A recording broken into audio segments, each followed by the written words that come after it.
Alright, welcome back. So in this video, we're going to go over the process of making up the connection with the legacy style centralizer. So the legacy style centralizer for an MWD tool has what we call the half moon connection. And I think you can see that. It looks like a half circle on one side. One end of the centralizer has 4 pins and 6 sockets. The other end of this centralizer has 6 pins and 4 sockets. The same is true for our MWD tool. So this is a retrievable pulser. This is the uphole end. On all uphole ends of MWD modules, they have 6 pins and 4 sockets on the Kinect connector. And another thing that's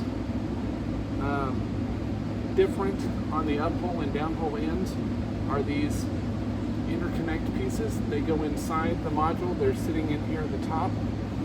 This holds the Kinect connector and prevents it from spinning. And if you see, there's a notch in the center of that half moon. For the uphole connections that have 6 pins and 4 sockets, the notch is at 90 degrees in the center. This connector has the notch at 45 degrees, and it is for a downhole connection with 4 pins and 6 sockets. All right, so let's get started. So what the first thing that I do is I mark on the barrel where the half moon is oriented. So inside the barrel, the half moon is on my side of the barrel. It's rotating back, and if I look in from the end, I can see that the edge of the half moon is right here and that the solid part is back towards me. So I've marked the barrel to show that orientation so that I can line up the interconnect. I've also placed a barrel wrench, a friction wrench, on the module so that it will only turn in one direction. Because what I'm going to do is use the spanner wrench to thread in that threaded ring, and I don't want the barrel to be turning as I turn the spanner wrench. So let's make that connection straight up.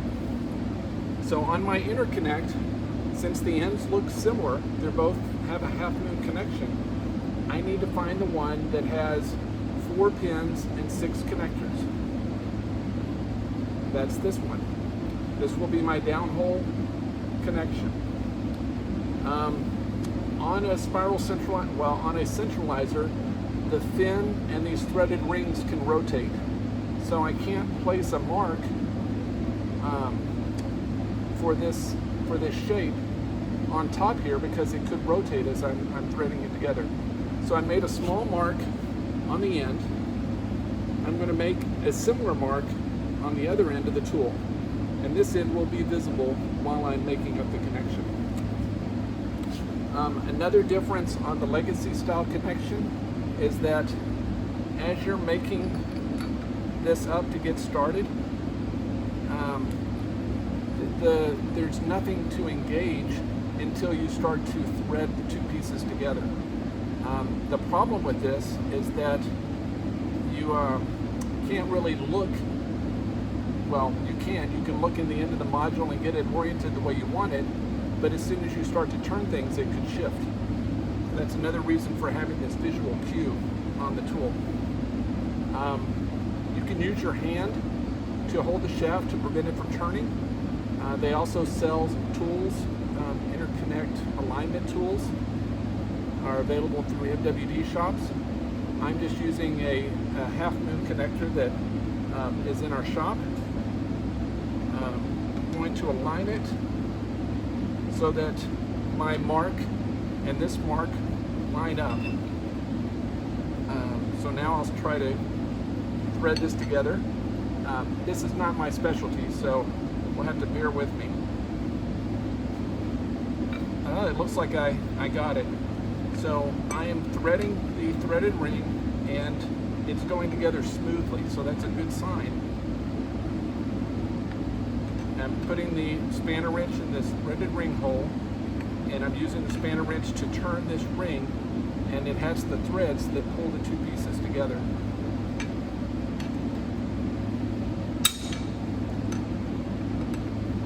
So once it gets engaged, you don't have to hold the end any longer, and you can just put your spanner wrench on and rotate around.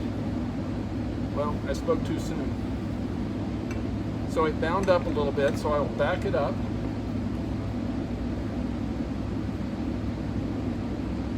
I still have my alignment mark. It looks like it turned on me just a little bit. So I'll rotate it slightly to get it to line up with my mark on the barrel, and I'll try again.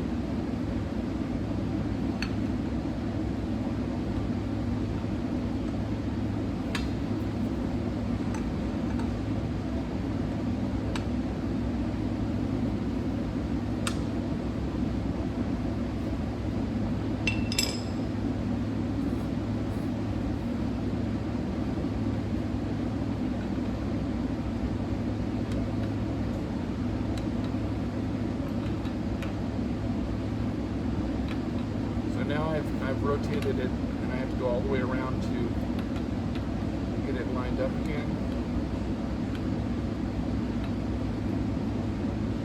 I think that looks pretty good on my marks.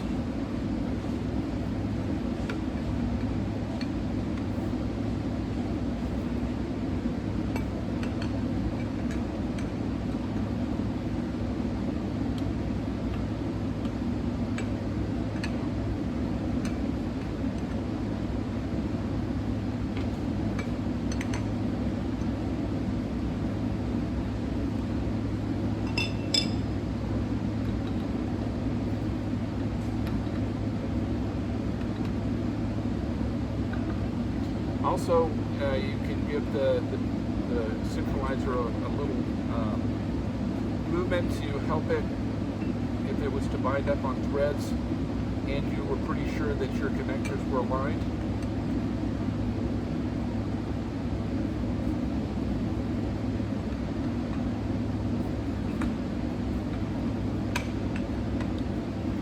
And third time was the charm. Hope it was the third time. I'll make the connection all the way tight with the spanner wrench. We torque the connections with our body weight, so I will, normally in the field I would assemble the full string, and then I will come back and torque the connections. For this video, I'm just going to put a stand on this end and show you how I would torque it. So I have the friction wrench preventing the motion towards me. I'll put the spanner wrench in here, pushing down with my hand. It's tight, and then I can put my body weight on it. I've got one foot on this spanner wrench. I can put the other foot on this, on the friction wrench, put the other foot on the spanner wrench, and press down. So there you go. If you have any questions, give me a call, and I hope you have a great day. Thank you.